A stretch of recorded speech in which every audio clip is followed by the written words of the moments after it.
Hello guys, আসসালামু আলাইকুম। কেমন আছেন সবাই? আশা করছি ভালোই আছেন। তো ঘুম থেকে উঠে চলে গিয়েছিলাম যে ব্রেকফাস্ট করার জন্য। আমরা যে টাকা দিয়ে হোটেলটা বুক করছিলাম তার মধ্যে হচ্ছে এই বাফেট ব্রেকফাস্টটা ইনক্লুড ছিল। এখানে খিচুড়ি, মুরগির মাংস, তারপর হচ্ছে পরোটা, নান রুটি সব কিছুই ছিল যা যা দরকার আর কি ব্রেকফাস্টের মধ্যে। ফলের মধ্যে ছিল আম আর হচ্ছে পেয়ারা। এখানে জুস নিয়ে নিয়েছিল আপু, আমি নিয়েছিলাম আমার জন্য এই খাবারগুলো। আমি সব কিছু একটু টেস্ট করার জন্য সব কিছু নিয়ে নিয়েছিলাম। সবাই তো বলতেছিল আমি নাকি রাক্ষস হয়ে গেছি, এতগুলো খাবো কীভাবে। তো খাওয়া দাওয়া শেষ হচ্ছে, একটু আমি আম খেয়ে নিচ্ছিলাম। আম খেয়ে সবারটা দেখতেছিলাম, সবার খাওয়া শেষ হচ্ছে না। আজকে আমাদের সবাইকে এই হোটেল থেকে চেক আউট করতে হবে। তো চেক আউটের আগে চাচ্ছিলাম আমার পার্সোনাল বিচে একটু গোসল করে নেওয়ার জন্য, তাই আমি রেডি হয়ে গেছিলাম এখানে। তো রেডি হয়ে চলে যাচ্ছিলাম হচ্ছে বিচের দিকে। আমি, তানজিনা, মো আপু, তুষার ভাই, রাহেন ভাই আর সঞ্জয় ভাই আর আব্বু সবাই মিলে চলে যাচ্ছিলাম। আমার ভাগ্নিও ছিল। তো আমি একটু আব্বুকে এখানে ভিডিও করতেছিলাম, আব্বুকে শর্টস পরাই দিছি আজকে। তো এই যেই দেখি অনেক বেশি ঢেউ ছিল, সমুদ্রের মধ্যে অনেক বেশি ঢেউ ছিল। তো আমি প্রথমে যাওয়ার পরে একটা ভিডিও নিচ্ছিলাম শর্ট। ভিডিও টিডিও করার পর আমার আর তর্স হইতেছিল না, সঞ্জয় ভাই তো আগেই নেমে গেছে। তো সঞ্জয় ভাইটা দেখে আমার অনেক বেশি লোভ লাগতেছিল যে আমি কখন নামবো। আর এইখানে হচ্ছে রায়হান ভাই তাদের নাম লিখতেছিল, নাম যতবারই লিখতেছিল ততবারই পানি এসে সব কিছু নিয়ে যাচ্ছিলো। এখানেও সেম কাহিনী হয়েছে। তো সঞ্জয় ভাইয়েরটা সবাইকে দেখে আমি নেমে গেছি। দেখেন আমি কত দূর পর্যন্ত গেছি, আমি কিন্তু সাঁতার পারি না। তো আব্বু অনেক বকা দিতেছিল কিসের জন্য আমি নামছি, তা আমি নেমেছিলাম। আর এখানে তো আমার দুই ভাগ্নি মাটি নিয়ে খেলতেছে, তাদের যত বেশি মজা আছে তারা সব থেকে বেশি মজা করছে। তারপর আমরা ভাবতেছিলাম যে কি করা যায়, মজার কি আছে। তো তারপর ভাবলাম যে মারমেড করা যায়। মারমেড কাকে করা যায়? হ্যাঁ, তুষার ভাই পারফেক্ট। তো শুরু করে দিলাম কাজ, যে কথা সেই কাজ। মাটি দিয়ে তুষার ভাইকে মারমেড বানানো শুরু করে দিয়েছি। প্রসেসটা খুবই ভালো ছিল। আমি তো একদম শেপ টেপ দিতেছিলাম আর সঞ্জয় ভাই তো পুরা মাসে শেপ দিছে। বাট এখানে একটা কাহিনী হয়েছে, আমাদের সবার মন একদম ভেঙে গেছিলো।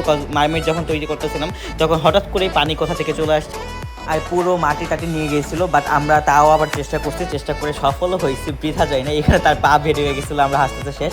এটা হচ্ছে তার ফাইনাল লুক। আমরা সবাই হাসছি, অনেক বেশি এনজয় করছি। আর এখানে মোয়াপল লিখতেছিল তার নিজের নাম। কেউই নিজের নাম লিখে কুল পাচ্ছিল না, কজ হচ্ছে পানি এসে এসে সব কিছু মুছে দিচ্ছিল।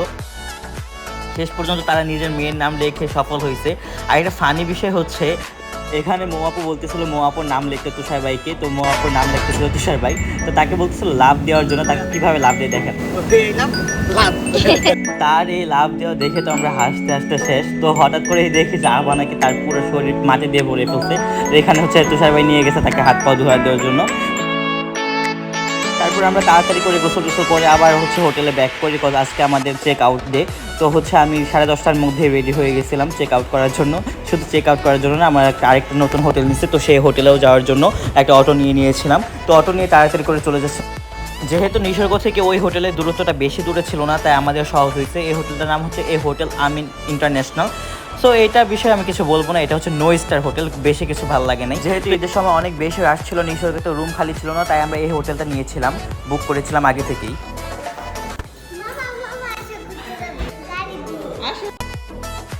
তো এখানে আভা এসে বলতেছিল আসো আসো ঘুরতে যাই গাড়ি দিয়ে। তো আমি বাইরে নেমে দেখি যে রাহেন ভাইরা সবাই মিলে গাড়ি রেডি করে ফেলছে।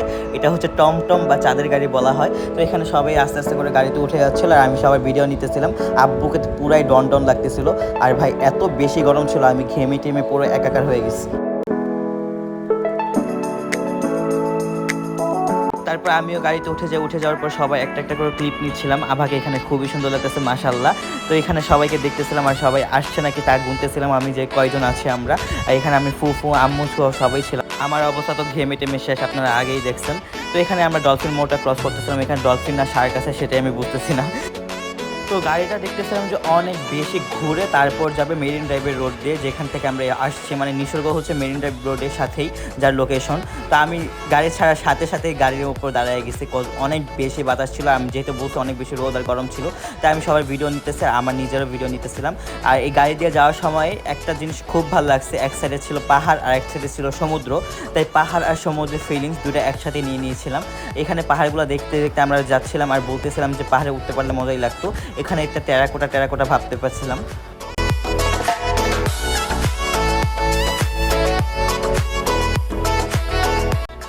আশেপাশের রাস্তাগুলো দেখতেও ভালো লাগতেছিল। আমি অনেক বেশি ভিডিও ক্লিপ নিয়েছিলাম, যার ফলে হচ্ছে গাড়ির ভিতরে সবথেকে বেশি ভিডিও ক্লিপ হয়ে গেছে।